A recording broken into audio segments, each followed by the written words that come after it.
আয়াত ১২ ওয়াসাখরা লাকুমুল লাইলা ওয়ান নাহারা ওয়াশ-শামসা ওয়াল কমারা ওয়ান নুজুমু মুসাখখারাতুম বিআমরিহি ইন্না ফী যালিকা লাআয়াতিল লিকওমি ইয়াকিলুন। অনুবাদ: আর তিনিই তোমাদের কল্যাণে নিয়োজিত করেছেন রাত, দিন, সূর্য ও চাঁদকে, এবং নক্ষত্ররাজিও তারই নির্দেশে নিয়োজিত।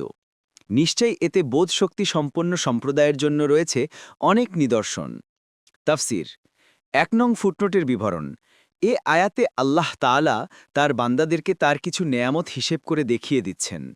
ইবন কাসির আল্লামা শানকিতি বলেন, এ আয়াতে আল্লাহ বর্ণনা করছেন যে তিনি তার বান্দাদের জন্য ৫টি গুরুত্বপূর্ণ বৃহৎ নেয়ামত নিয়োজিত করেছেন। এগুলোতে যে বিরাট উপকারিতা রয়েছে সেটা তিনি ব্যতীত কেউ পুরোপুরি জানে না। বিবেকাচন্দ্রের ব্যাপারে তাদের কাছে এগুলোই স্পষ্ট প্রমাণ দিচ্ছে যে তিনি একজনই একমাত্র ইবাদত পাওয়ার উপযুক্ত। সে ৫টি নেয়ামত হচ্ছে রাত, দিন, সূর্য, চন্দ্র ও নক্ষত্ররাজি। কোরআনে বারবার এই নেয়ামতগুলোকে নিয়োজিত করার কথা ঘোষণা করা হয়েছে। সেখানে এগুলো উল্লেখ করে একমাত্র আল্লাহের ইবাদাতের প্রতি আহ্বান জানানো হয়েছে।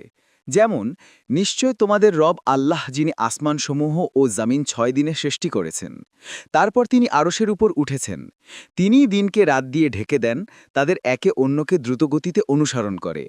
আর সূর্য, চাঁদ ও নক্ষত্ররাজি যা তারই হুকুমের অনুগত, তা তিনিই সৃষ্টি করেছেন। জেনে রাখো, সৃজন ও আদেশ তাঁরই। সৃষ্টিকুলের রব আল্লাহ কত বরকতময়। সূরা আল আরাফ ৫৪।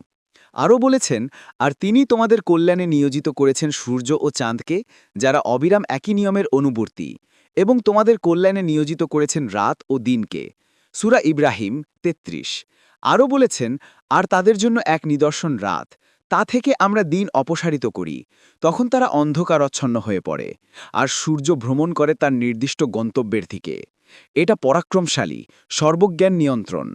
আর চাঁদের জন্য আমরা নির্দিষ্ট করেছি বিভিন্ন মঞ্জিল, অবশেষে সেটা শুষ্ক, বাঁকা, পুরনো খেজুর শাখার আকারে ফিরে যায়। সূরা ইয়াসিন ৩৭ থেকে ৩৯। আরও বলেছেন, আমরা নিকটবর্তী আসমানকে সুশোভিত করেছি প্রদীপমালে দ্বারা, এবং সেগুলোকে করেছি শয়তানের প্রতি নিক্ষেপের উপকরণ, এবং তাদের জন্য প্রস্তুত রেখেছি জ্বলন্ত আগুনের শাস্তি। সূরা আল মুলক ৫।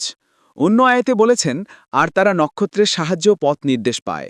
সূরা আন নাহাল ১৬। আদওয়া উল বায়ান ২ নং ফুটনোটের বিবরণ। এখানে বলা হয়েছে যে দিনরাত ও তারকারাজি আল্লাহ তাআলার নির্দেশের অনুগত হয়ে চলে। শেষে বলা হয়েছে যে এগুলোর মধ্যে বুদ্ধিমানদের জন্য অনেক প্রমাণ রয়েছে, যারা আল্লাহ যে সমস্ত ব্যাপারে সাবধান করতে চেয়েছেন সেগুলো বোঝে।